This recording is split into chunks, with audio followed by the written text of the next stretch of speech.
Halo sobat, salam jumpa lagi. Melanjutkan kisah Nogososro dan Sabu Inten.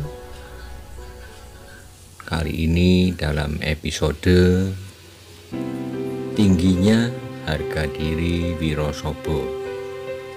Untuk sobat semua, selamat menikmati. Salam budaya. Ketika mereka sedang terpaku menikmati kesejukan di tempat itu, tiba-tiba mereka tersentak melihat Nyi Wirosobo yang tiba-tiba saja berlari mendahuluinya.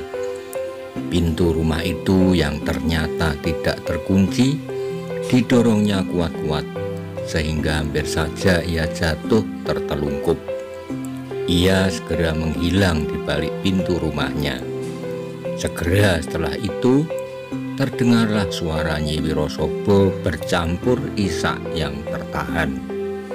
Kakang Wirosobo, aku kembali kakang, kembali kepadamu. Sudah itu yang terdengar hanyalah tangis Nyi Wirosobo yang tak tertahan lagi. Ki Asem Gede, Mantingan, dan Maiso Jenar tertegun sejenak. Suatu peristiwa yang mengharukan, pertemuan antara seorang istri dengan suaminya yang dicintai setelah mereka dipisahkan beberapa saat tanpa adanya suatu harapan untuk dapat bertemu lagi. Ki Asem Gede bertiga berdiri saja di muka pintu seperti patung. Sebentar kemudian terdengarlah suara yang berat dan dalam.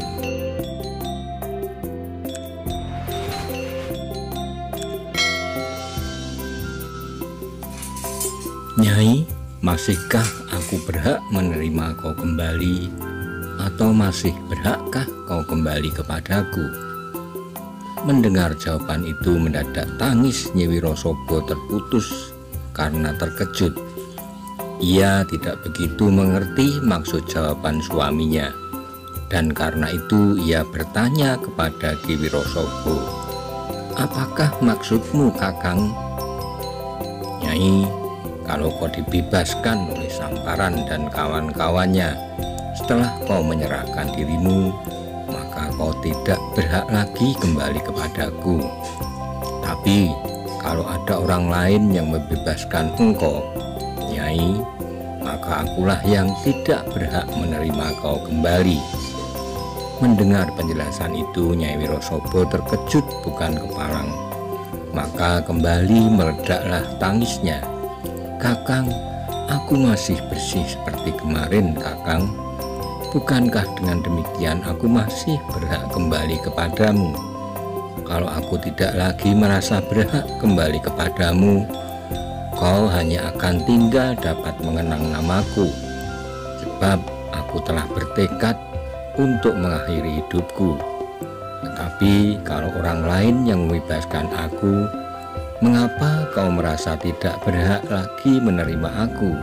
kata Nyi Wirosobo di antara sedu-sedannya. "Nyai, laki-laki yang tahu diri hanya dapat memetik buah dari pohon yang ditanamnya sendiri," jawab Wirosobo. Mendengar jawaban itu, Ki Asem Gede tidak kalah terkejutnya. Maka segera ia melompati pintu dan cepat-cepat menemui menantunya, Maiso Jenar dan Mantingan, yang merasa berkepentingan pula segera mengikuti Ki Asem Gede. Barangkali mereka dapat menolong memberikan beberapa keterangan yang diperlukan. Mendengar kata-kata Wirosobo, Maiso Jenar dan Mantingan dapat menduga kalau orang itu mempunyai harga diri yang cukup tinggi. Tetapi yang masih merupakan pertanyaan, mengapa Wirosobo sendiri tak berbuat sesuatu untuk membebaskan istrinya? Melihat kedatangan Ki Asem Gede dan dua orang yang tak dikenalnya, Wirosobo menjadi agak terkejut. Tetapi segera ia membungkuk hormat dengan tetap masih duduk bersila di atas pembaringannya. "Selamat datang, Bapak Asem Gede." Ki Asem Gede membalas hormat. "Selamat Wirosobo, aku datang mengantarkan istrimu. Mudah-mudahan kau menerimanya dengan baik. Kau tidak usah mempersoalkan siapa yang membebaskannya. Yang penting ia pulang dengan selamat dan masih tetap seperti saat ia diambil darimu." Wirosobo diam sejenak. Ia tundukkan kepalanya sambil berpikir. Sebenarnya ia adalah seorang jantan yang memang agak tinggi hati. Ia tidak mau menerima pertolongan orang lain berdasarkan belas kasihan, apalagi dalam persoalan ini, persoalan seorang istri. "Siapakah yang telah membebaskan istriku?" tanya Wirosobo. Ki Asem Gede tertegun sejenak.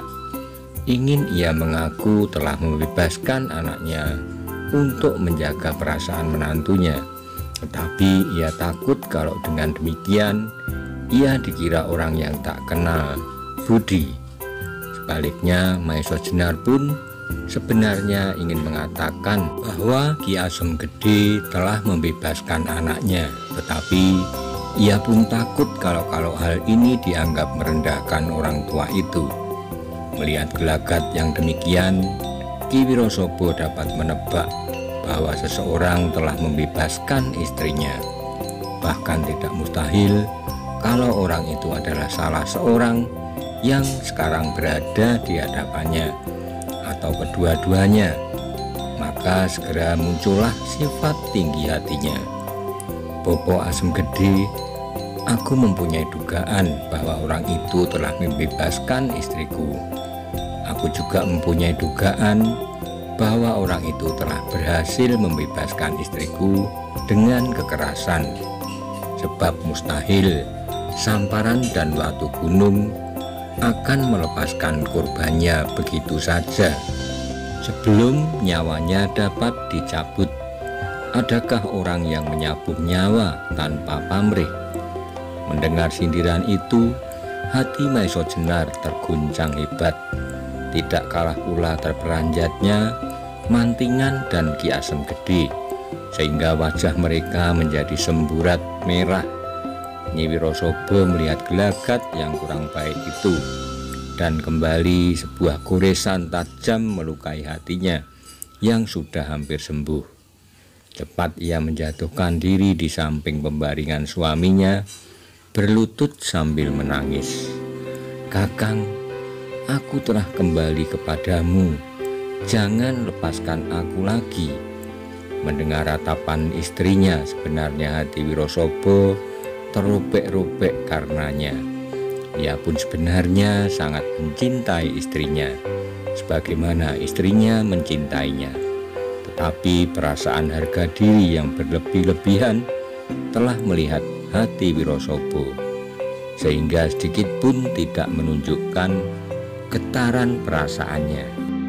Mata Wirosobo yang sayu memandang keluar lewat jendela di samping pembaringannya, memandang daun-daun yang bergoyang-goyang digerakkan angin, serta kilatan-kilatan matahari yang jatuh bertebaran di atas tanah pegunungan yang kemerah-merahan. Suasana kemudian dikuasai oleh kesepian yang tegang. Maiso Jenar mengeluh dalam hati, kutuk apakah yang ditimpakan Tuhan atas dirinya, sehingga ia mengalami suatu kejadian yang demikian rumitnya. Haruskah pada suatu saat ia berhadapan dengan Wirosobo sebagai lawan? Kalau demikian, maka menang atau kalah, ia akan tetap sama saja, sama-sama mengalami penderitaan batin. Kalau Maiso Jenar kalah, maka kekalahan itu tak akan dapat dilupakannya seumur hidupnya. Sebaliknya, kalau ia menang, bagaimanakah nasib Nyai Wirosobo? Sebab dengan demikian, Ki Wirosobo pasti tidak akan mau menerimanya kembali. Bahkan mungkin ia akan membunuh dirinya. Belum lagi Maiso Jenar menemukan jalan keluar, tiba-tiba didengarnya Wirosobo berkata, "Nyai, aku akan menerima kau kembali sebagaimana kau terlepas dari tangan Samparan. Suara Wirosobo itu terdengar sebagai gemuruhnya 1000 guntur yang menggelegar bersama-sama. Suasana menjadi bertambah tegang. Peluh dingin telah mengalir di seluruh tubuh Maiso Jenar. Apa yang diduganya ternyata benar-benar terjadi. Sampai saat itu pun ia masih belum dapat menemukan suatu pilihan. Bagaimanapun sebagai seorang laki-laki, ia tidak bisa menelan tantangan itu begitu saja. Sehingga dengan demikian tubuhnya menjadi gemetar, menahan perasaannya yang melonjak-lonjak. Hampir saja ia melangkah maju dan menerima tantangan itu. Tetapi ketika dilihatnya, Nyai Wirosobo masih menangis, bahkan menjadi-jadi. Ia kembali ragu-ragu. Akhirnya setelah perasaannya berjuang beberapa lama, Maiso Jenar mengambil suatu keputusan yang sangat berat. Sebagai seorang laki-laki, apalagi sebagai seorang yang berjiwa prajurit, ia belum pernah menghindari suatu tantangan. Tetapi kali ini bertekad berkorban buat kedua kalinya untuk ketentraman hidup putri Ki Asem Gede. Karena itu ia berdiam diri tanpa mengucapkan sepatah kata pun. Ki Asem Gede menjadi kebingungan dan tidak tahu apa yang seharusnya dilakukan. Ia pun mempunyai pikiran yang sama dengan Maiso Jenar. Kalau saja Maiso Jenar menerima tantangan itu, Maiso Jenar bukanlah tandingan Wirosobo. Bagaimanapun hebatnya menantunya, tetapi setinggi-tingginya yang dapat dicapainya adalah tingkat dalang mantingan. Apalagi dalam keadaan seperti sekarang ini. Belum lagi suasana yang tegang itu terpecahkan. Mendadak mereka dikejutkan oleh suatu bayangan yang melayang, meloncat masuk lewat jendela yang terbuka di samping pembaringan Wirosobo. Geraknya cepat dan lincah sekali. Mereka menjadi semakin terperanjat ketika mereka melihat siapakah orang itu. Ternyata orang yang telah berdiri tegak di antara mereka adalah Samparan. "Pengecut tua, kau curi anakmu dengan laku seorang perempuan. Aku telah merampasnya dengan kejantanan. Aku telah melukai 2 orang murid Wirosobo yang menghalangi maksudku. Seharusnya kau ambil perempuan itu dengan laku seorang jantan pula. Nah, sekarang aku datang untuk mengambilnya kembali," teriak Samparan sambil menuding wajah Ki Asem Gede. Melihat tingkah laku, sikap dan kata-kata Samparan, Ki Asem Gede terkejut bukan kepalang. Apalagi yang mau diperbuat oleh setan kecil ini. Sedangkan mantingan mempunyai tanggapan lain. Mungkin kawanan Lowo Ijo telah datang untuk menuntut balas atas kematian Watu Gunung dengan mempergunakan Samparan sebagai umpan. Lain pula dengan Ki Wirosobo.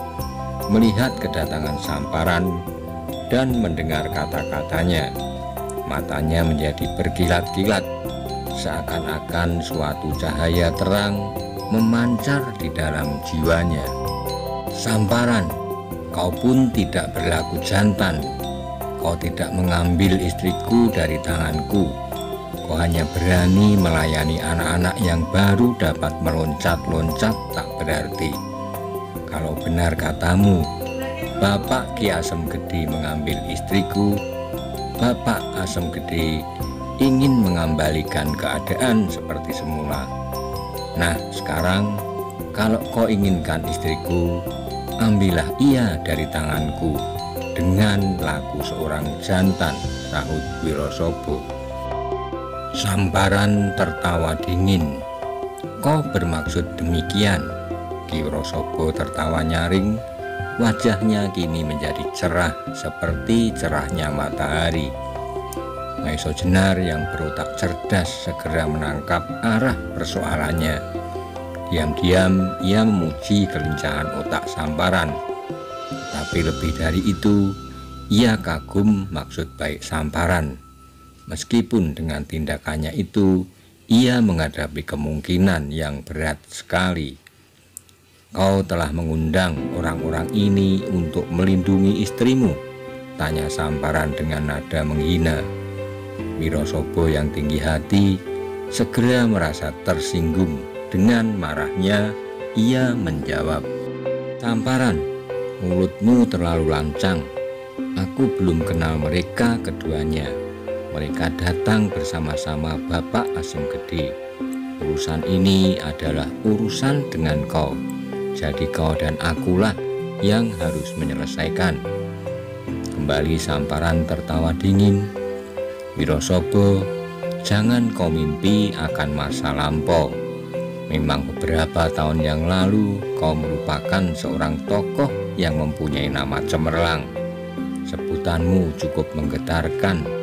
Tetapi dengan kakimu yang lumpuh sekarang ini, kau menjadi sebatang seruling gading yang telah retak," kata Samparan.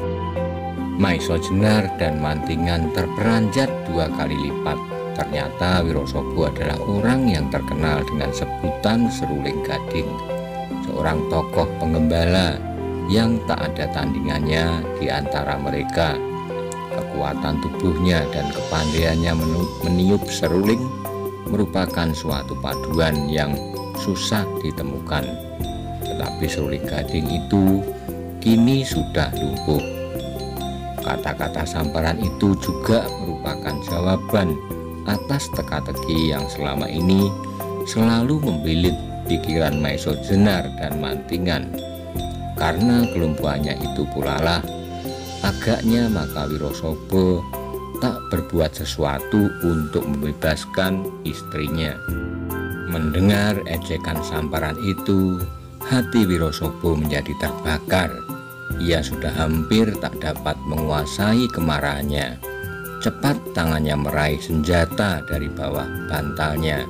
Sebuah kapak bertangkai yang panjangnya kira-kira hampir sedepa.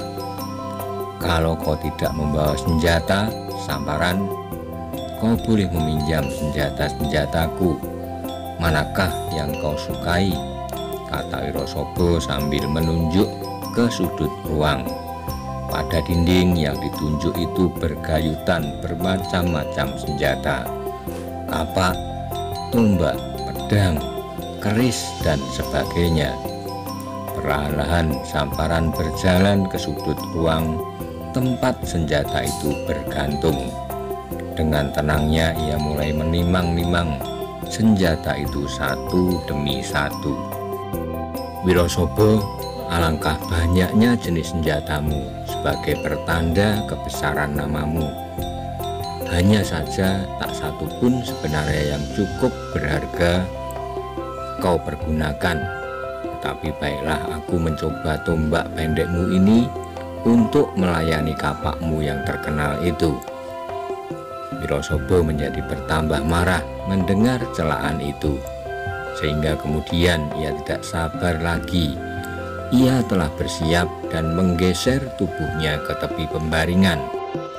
Samparan yang telah mendapatkan pilihan senjata di antara sekian banyak macam senjata yang tergantung di sudut ruang itu pun segera mempersiapkan diri. Ki Asem Gede dan Mantingan segera mengetahui pula maksud Samparan. Itulah sebabnya mereka berdiri termangu-mangu, penuh kekhawatiran akan keselamatan Samparan. Tetapi Samparan berdiri tenang-tenang saja, meskipun ia tahu pasti tingkat ketinggian ilmu Wirosobo. "Samparan, mulailah!" Wirosobo menggeram tidak sabar lagi.